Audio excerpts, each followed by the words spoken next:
Hi there, I'm Adam Ornelas from Madison, Wisconsin, and I'm an ultra-endurance longboarder for Pantheon Longboards. And I'm going to answer some questions people have about Miami Ultraskate. So Ultraskate is where you race for 24 hours as far as possible. And Miami Ultraskate is the one around Homestead Miami Speedway in February.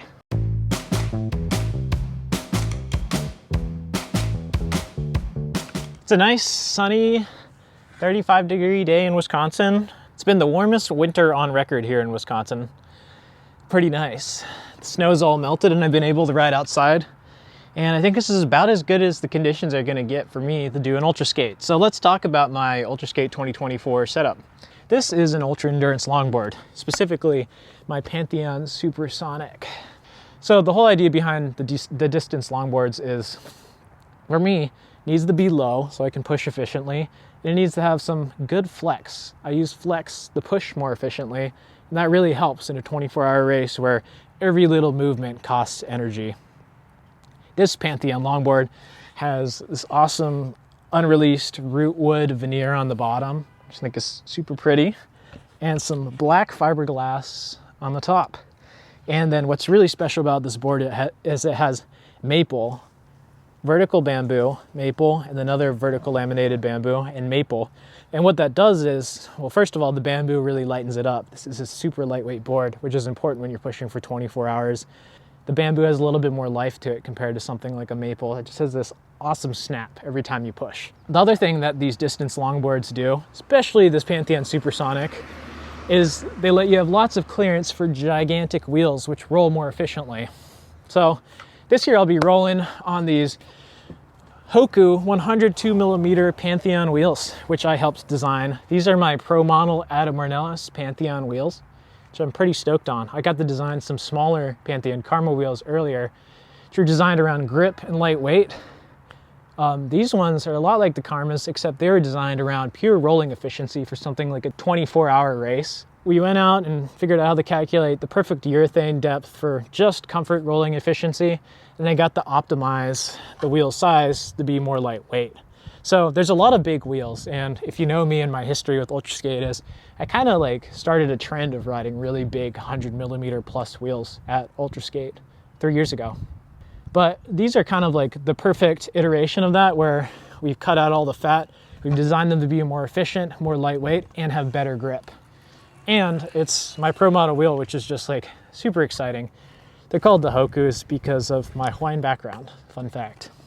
Big wheels also help you feel a lot more comfortable on the board when you're hitting lots of cracks.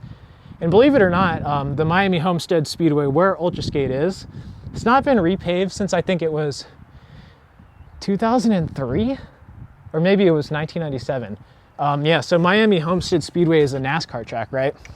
And race car people love to have not smooth surfaces. It makes the road a lot more interesting. Makes it a very difficult course to skate fast on compared to some other courses. And that's why I love some big old wheels. So that's my setup. I also got these 115mm Alson trucks. Do as they say, not as I do. I would not recommend buying or riding these. I'm just doing it for a straight axle, which helps with rolling efficiency. The turning on them isn't really great. They've got some problems to be kinked out. But for $150 for a precision truck, they're affordable.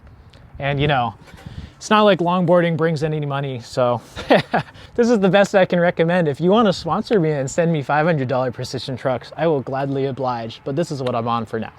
So that's my setup. I guess one of the first questions I always get is, are you going for the record this year? I don't really think of that. It's more of like, have I put in everything I can do, and is it good enough?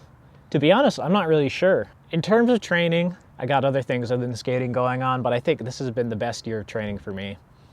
I've gotten a lot of riding in. I've been averaging around 15 to 20 hours a week.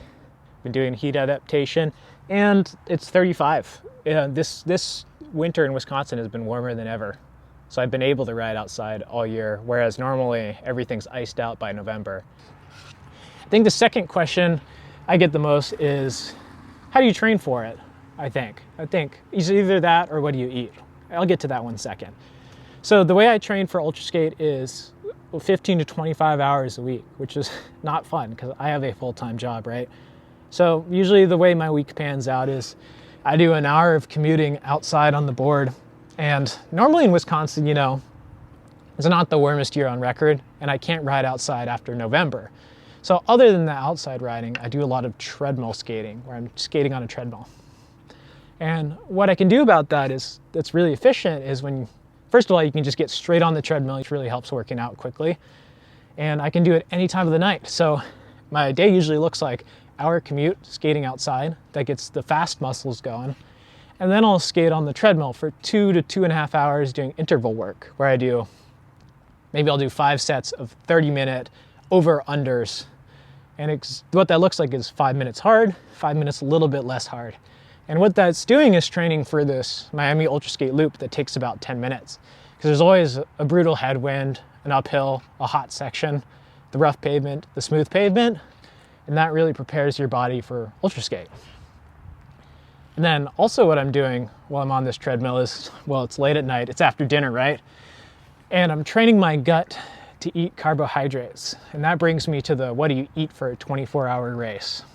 I'm eating mostly SIS gels, Martin bars, Martin gels, that sort of thing. And what you're trying to do essentially is you're fighting for 24 hours to not go into a huge calorie deficit. And what that means is you're gonna have to eat as much essentially sugar as you can in 24 hours. I'm tired, I've been working a whole day at work. Now you're trying to eat 100 grams of carbohydrates for 2.5 hours in your indoor treadmill training setup with a heater, so that way you can be heat adapted for this race in Miami in February.